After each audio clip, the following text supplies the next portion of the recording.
Hello बच्चों, चलिए प्रश्न को देखते हैं। प्रश्न है, प्रोपीन की HBr से अभिक्रिया कराने पर 2 ब्रोमोप्रोपेन मुख्य उत्पाद के रूप में प्राप्त होता है। सेकेंडरी कार्बोकेटायन प्राइमरी कार्बोकेटायन की अपेक्षा अधिक स्थायी होते हैं। तो देखिए यहाँ पर असेशन रीजन के रूप में हमें ये प्रश्न दिया गया है। तो देखिए बात करें प्रश्न की मुख्य अवधारणा की। मुख्य अवधारणा, देखिए यहाँ पर जो हमें प्रश्न दिया गया है ये हमारे पास में है कथन, और ये हमें दिया गया है उसका कारण। तो बात करें चलिए प्रश्न की, तो हमारे पास में यहाँ पर जो प्रोपीन है, प्रोपीन क्या होता है? CH3 CH double bond CH2, ये हमारे पास में प्रोपीन होता है। और ये कौन सी अभिक्रिया देगा HBr के साथ? HBr के साथ इलेक्ट्रॉन स्नेही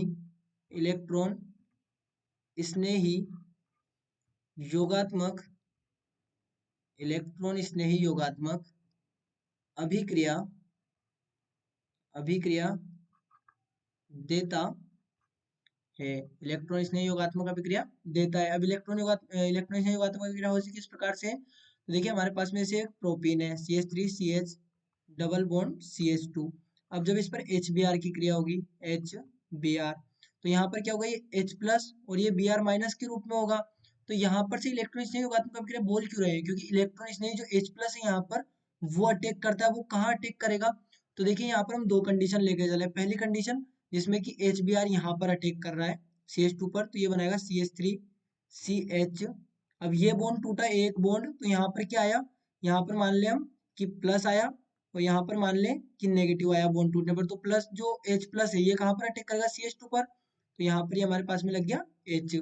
दूसरी कंडीशन हम मान लें कि जो H प्लस है इसने अटैक किया CH पर, तो हमें क्या प्राप्त होगा? हमें प्राप्त होगा CH3 CH H और CH2 प्लस, ये हमें प्राप्त हो रहा होगा। तो अब यहाँ पर समझिए, हमें ये चीज पता है कि जो सेकेंडरी कार्बोकेटायन होता है, सेकेंडरी कार्बोकेटायन यानी कि द्वितीयक कार्बोकेटायन प्राथमिक कार्बोकेटायन की कार्बोकेटायन की अपेक्षा अपेक्षा अधिक स्थायी अधिक स्थायी होते हैं। तो अब यदि हम यहाँ पर ध्यान दें तो हमारे पास में यहाँ पर अधिक स्थायी कौन सा होगा? ये तो हमारे पास में प्राथमिक कार्बोकेटायन हो गया, प्राथमिक कार्बोकेटायन।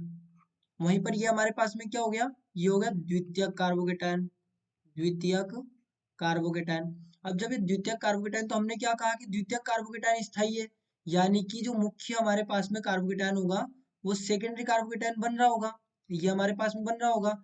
तो हम इससे उत्पाद को बनाएंगे, यानी कि हमारे पास में होगा CH3 CH प्लस CH3, क्योंकि हाइड्रोजन भी लग गया यहाँ पे। तो अब इस पे क्या करेगा? इस पे Br माइनस अटैक करेगा। अब जब Br माइनस अटैक करेगा तो ये क्या बनाएगा?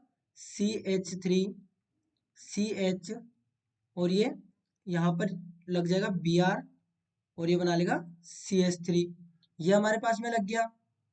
तो अब इस उत्पाद का नाम क्या होगा? तो इस उत्पाद का नाम यहाँ पर होगा bromo 2 bromo propane, 2 bromo propane इस उत्पाद का यहाँ पर नाम होगा। तो अब हम यदि यहाँ पर ध्यान दें तो हमें कथन में क्या कहा गया था कि HBr से अभिक्रिया करेगा प्रोपीन, तो हमें क्या प्राप्त होगा? 2 ब्रोमोप्रोपेन। तो हाँ, हमें 2 ब्रोमोप्रोपेन प्राप्त हो रहा है। और कारण क्या दिया गया था कि सेकेंडरी कार्बोकेटायन प्राथमिक कार्बोकेटायन की अपेक्षा अधिक स्थायी होता है। तो हाँ, हमने यही लिखा है कि द्वितीयक कार्बोकेटायन क्या है? प्राथमिक की अपेक्षा अधिक स्थायी है। और जब ये वाला स्थायी यहाँ पर बन रहा है, तो इसी के द्वारा हम उत्पाद को बनाएंगे, इसी के द्वारा हम आगे उत्पाद को बनाएंगे। तो ये हमारे पास में मुख्य उत्पाद बनेगा, ये हमारे पास में यहाँ पर मुख्य मुख्य उत्पाद बनेगा। इसके अलावा यदि यहाँ पर क्रिया करेगा तो ये 1 ब्रोमोप्रोपेन हो जाएगा।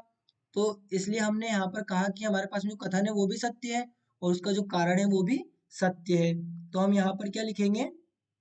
यहाँ पर हम लिखेंगे कथन व कारण दोनों सही है, और दिया गया कारण कथन की सही व्याख्या है। तो यहाँ पर हम लिखेंगे कथन व कारण दोनों सही है या सत्य है, वह कारण कथन की सही व्याख्या है। और ये हमारे प्रश्न का उत्तर होगा, ये हमारे प्रश्न का यहाँ पर उत्तर होगा। तो बच्चों आशा करते हैं आपको प्रश्न समझ आया होगा। धन्यवाद।